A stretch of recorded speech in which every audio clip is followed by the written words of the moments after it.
All right, everybody. I'm Uncle James. And I got my foot in it.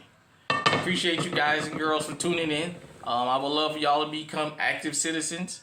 Y'all already know how to do that. Subscribe. Make sure you hit the bell with all so you be notified when we drop fruitful and nutritious content. Make sure you give the video a like, share, all that other good stuff. Hope everybody's having a good evening. First off, I want you guys and girls to help me get to 50 subs, 51. That way I can start live streaming. I think this channel is really going to take off when we can start live streaming and cooking together, you guys and girls. When I know exactly what I'm going to cook ahead of time, I'll post it on the community tab so you guys and girls can know what we're going to cook, and then y'all can make time to sit down and watch me. So with that being said, let's get into it. So as you guys and girls see, I got one of my skillets here. And I just wanted to talk about cooking. I don't want to sound like I'm a restaurant owner or what have you, but I just want to give you guys and girls some tips about cooking. And if you plan on going into the food business, and what I mean by that is the food preparation business, cooking, restaurant. It's a lot of work, but I want to give you guys and girls a tip. The number one thing about your restaurant is consistency.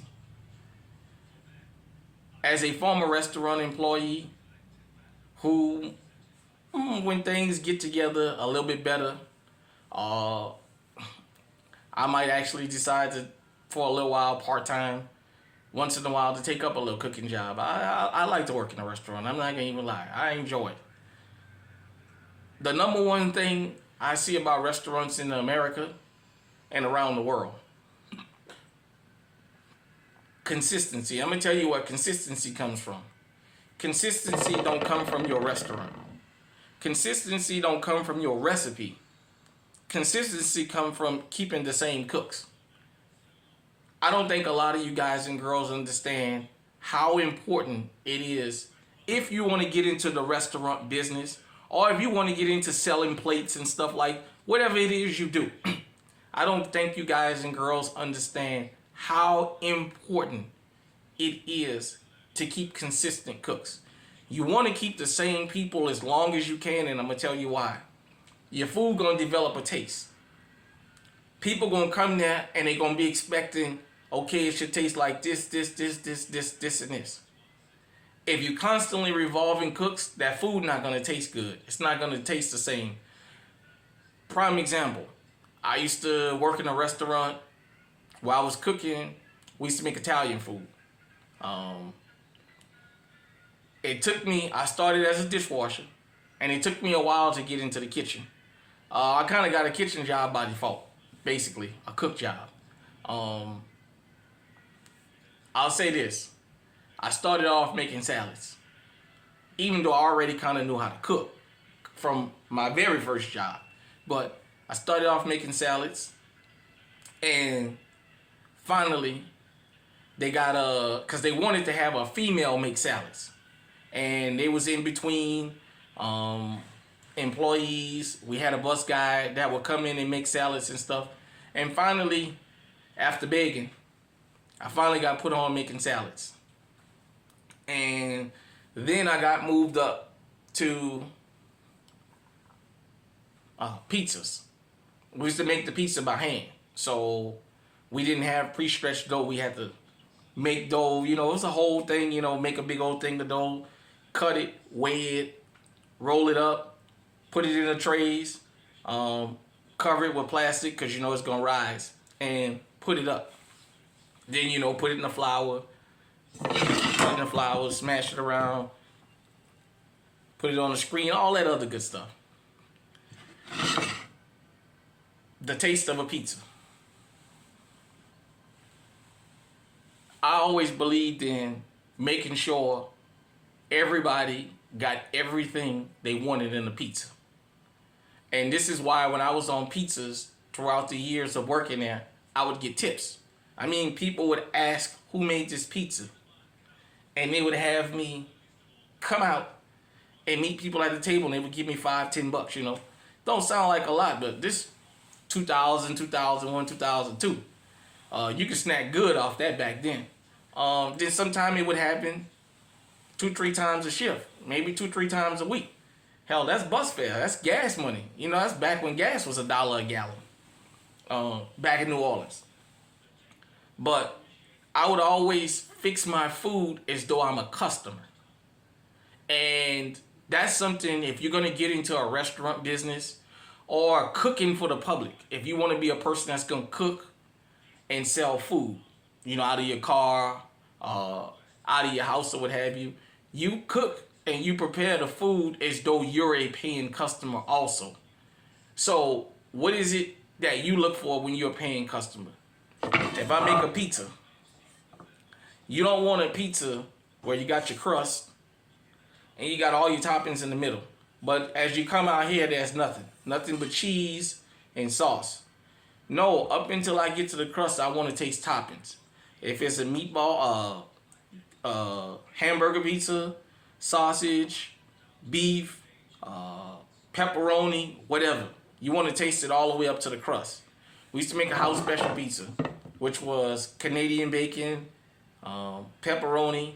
No. It's pepperoni, sausage, black olives, onions, green peppers, artichokes. I made sure you can taste that in every bite, all the way up to the crust in every slice. A lot of y'all, if you pay attention when you go to Little Caesars and some of these other places, Pizza Hut, some of these other places, sometime you'll see all the toppings in the middle of the pizza. That's not how you make a pizza. You make a pizza where out to the rim out here, you got everything. If you're a person that likes a supreme pizza, every time you take a bite until you get to the crust, you want to taste some of everything. You don't want to have one slice where all you taste is green onion and black olive, but you don't taste no pepperoni or no sausage. You don't want that. Well, this is where consistency comes in. You show people how you want, and then you make sure it's a cook that's dedicated to doing their job. At the end of the day, everything I did to make a living, I always gave it my full dedication. I don't care how crappy the job paid. I don't care how nasty the job was. I always gave my job the utmost dedication. So, cooking, once I learned, basically, it took me 1 or 2 times to learn the pizza oven, because it was an old style oven, so you had to kind of move the pizza around. So you don't want the crust to be the bottom of the pizza where it's not cooked through. But you don't want it to be too hard either. You want a perfect pizza, so you know it's kind of 4 full pieces can fit in at one time and we'll move them around. But you can taste everything in every pizza. And the owner would have me making pizzas, and the waitresses would put together and ask me to make them pizzas, you know, because it was so good. But your steaks and everything else in the restaurant. Here in Marshalltown, where I live, we got a place called Zamora's. They sell Mexican food.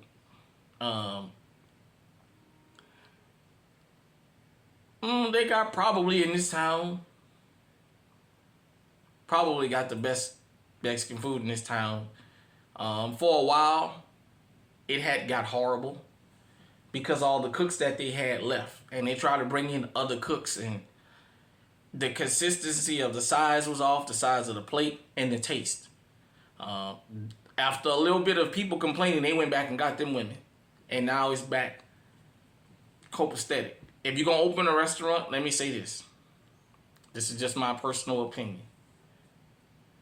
Sit down, do your numbers, and I'm not a person that's acting like I'm some kind of business guru, like I can tell you how to run your business. I'm just telling you, when it comes to food, sit down, look at what's the plus, minus, do your numbers. Make sure your cooks and your dishwashers are taken care of. But since this is basically a food channel, you're going to see hunting and fishing on here. And I'm just having a conversation about the restaurant business, but the dishwasher is the lowest paying job in the restaurant. It's a job nobody don't want. But make sure you take care of your cooks, and I'm going to tell you why. Once you get food consistency, you'll always have a line out of the door. People will always come there and eat. When people see that the taste has changed, and it's changed for the worse, the portions have gotten smaller, or the portions are the same size, but some of the ingredients is a lot less, they're going to talk about that. You don't ever want that. Consistency is number one in a restaurant. You see some places that have national chains. They tell you, you know, this is what our menu gonna be, and this is how we want it made, and this, and that. Nevertheless, when it comes to just cooking, like I said, this is just my personal opinion. This is my personal experience. The more cooks that you keep, if you keep your lineup the same, I think you'll prosper if you have something good. But once you hit that spot, because food is like anything, it takes a little bit when you're cooking for other people. Once you get that sweet spot, look at what you have and stay consistent with that, and you'll be okay. Like I said, I'm not Chef Boyardee. I'm not a gourmet chef. With barbecuing, it's something I learned how to do young, and it took me a while to get through it. It took me a while to understand smoking, grilling, and actually really paying attention to how barbecue goes. It's a science to it, like all cooking. It took me a while, as you guys and girls seen on my video where I did the tutorial on the grill, especially about chicken.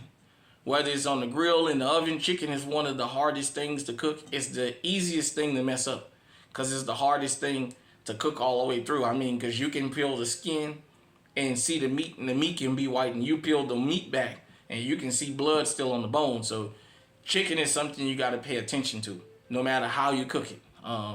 But with that being said, I just wanted to give everybody a little tutorial, you know, about consistency. Like I said, some things, even myself, that I've tasted that other people have cooked, I've tried to go back and make it, and for some reason, to me, it just don't taste the same as eating it from so-and-so, you know.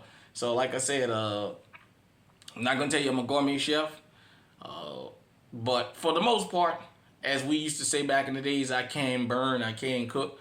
And one other thing about people from New Orleans, one thing that we have been gifted, if you don't know how to boil water, as we used to say, and you want to learn how to cook, one thing about being a New Orleanian, you know somebody you can pick up the phone and call and ask, how do you cook this, or how do you cook that, or give me some pointers, and they'll walk you through it. It may not come out the first couple times like if they made it for you, but you keep working on it, and it's going to come out the way that it should be. So, appreciate you guys and girls tuning in. Hit me in the comment section. Let me know what you think. Make sure you sub. Let's get this up to 50 subs so we can start doing some live streams. I'm working on getting some things together behind the scenes. It's kind of rough with my other business right now, with my trucking business. So, just bear with me. You guys and girls going to see me do more cooking. There's a lot of different things you guys and girls probably never seen, and it's warming up here in Iowa, so hopefully I can get on that water soon. But I long for the day I can come back to Louisiana and fish and hunt down there where the food is real plentiful, and I can do a whole lot of different things and cook a whole lot of things and things like that. So in the comment section, let me know what you think, and until next time, I'm Uncle James, and I got my footing.